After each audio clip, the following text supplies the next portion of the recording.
Hello, everyone, and welcome to today's podcast. We're thrilled to explore a topic that many of us face in our daily interactions: how to respond in English when we're not quite sure.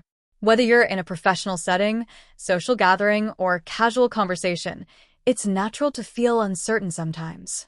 But don't worry, we're here with some practical tips and strategies to help you navigate these moments with ease and confidence. Absolutely, Emma. Feeling unsure can be challenging, but using effective strategies can turn those moments into opportunities for clearer communication. Let's dive into our first tip: asking for clarification.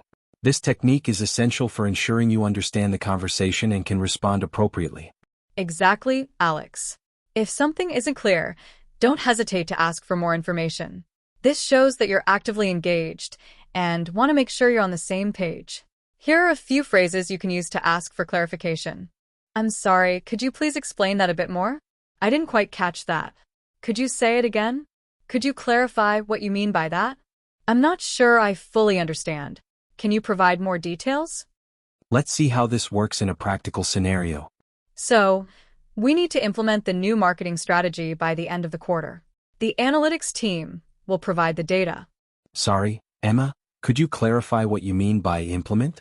Are we talking about launching a new campaign or just updating the current one? Good question, Alex. We're looking at launching a new campaign with a different approach. Asking for clarification ensures you fully grasp the details and prevents misunderstandings. That's right. Our second tip is to acknowledge that you're unsure and offer to follow up. This approach is particularly useful when you don't have all the information you need at the moment, but still want to show that you're committed to providing an accurate response. Here are some useful phrases for this situation. I'm not entirely sure about that right now, but I'll look into it and get back to you. Let me check on that and I'll let you know as soon as I can. I need to verify that information. I'll follow up with you shortly. I don't have the exact answer at this moment, but I'll find out and update you. Let's look at an example. Do you know if the design team has completed the prototype for the new app? I'm not entirely sure about the current status. Let me check with the design team and get back to you by the end of the day. Thanks, Emma. I appreciate it.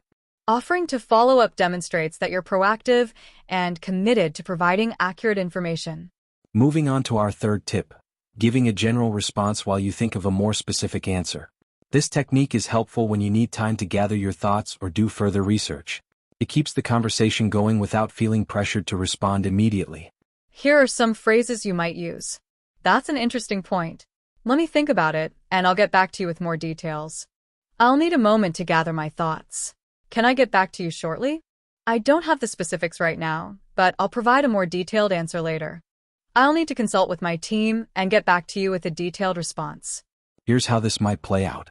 What are your thoughts on the proposed changes to our project timelines? That's an interesting idea. I need a moment to think about it and consult with my team. Can I get back to you later with my detailed thoughts? Sure, take your time. Providing a general response while you think ensures that you stay engaged and thoughtful, giving yourself time to provide a more accurate answer. Now, let's cover our fourth tip: expressing that you're unfamiliar with a topic, but are eager to learn more. This shows that you're open to new information and willing to engage in the discussion even if you don't have all the answers. Here are some phrases for this approach. I haven't encountered that before, but I'm interested in learning more about it. I'm not familiar with that topic, but I'll research it and get back to you. That's a new concept for me. Can you share more details or suggest some resources? I'm not sure about that, but I'd love to learn more. Can you point me in the right direction? Let's see this in action. I'm not very familiar with the latest trends in our industry. Can you tell me more about them? Sure. The latest trends include advancements in AI technology, sustainable practices, and innovative approaches to customer engagement. Thank you. I'm looking forward to learning more about these trends. Being open to learning not only helps you stay informed, but also builds rapport and shows your enthusiasm for new knowledge. Our fifth tip is to use neutral and non-committal responses when you're unsure. This technique helps you manage the conversation without making firm statements you're not confident about. Some phrases to use include, "That's one way to look at it. There are also other perspectives to consider. I see your point. I'll need to think about it more before giving a definite answer. It's an interesting idea. I'll need to explore it further to give you a comprehensive response. I'm not completely certain, but I can see where you're coming from." Here's an example. What do you think about the new proposal for the client's project? It's an interesting idea. I'll need to think about it more before giving a definite answer. Understood. Take your time. Using neutral responses helps you manage the conversation without committing to something you're not sure about. Lastly, it's helpful to practice active listening. This means fully focusing on the speaker, understanding their message, and responding thoughtfully. It can also involve paraphrasing or summarizing what the other person said to ensure you understood correctly. Here are some phrases to use for active listening. So what you're saying is, let me make sure I understand. You're suggesting that. If I understand correctly, you mean that. Just to confirm, are you saying that? Let's see this in action. So we need to prepare a detailed report on our progress. The deadline is next Monday. Just to confirm, are you saying that we need to have a comprehensive report ready by next Monday, including all the recent updates? Yes, exactly. Active listening ensures that you fully grasp the information and respond accurately. To summarize, here are our main tips for responding in English when you're unsure. Ask for clarification *** if something isn't clear. Acknowledge you're unsure *** and offer to follow up.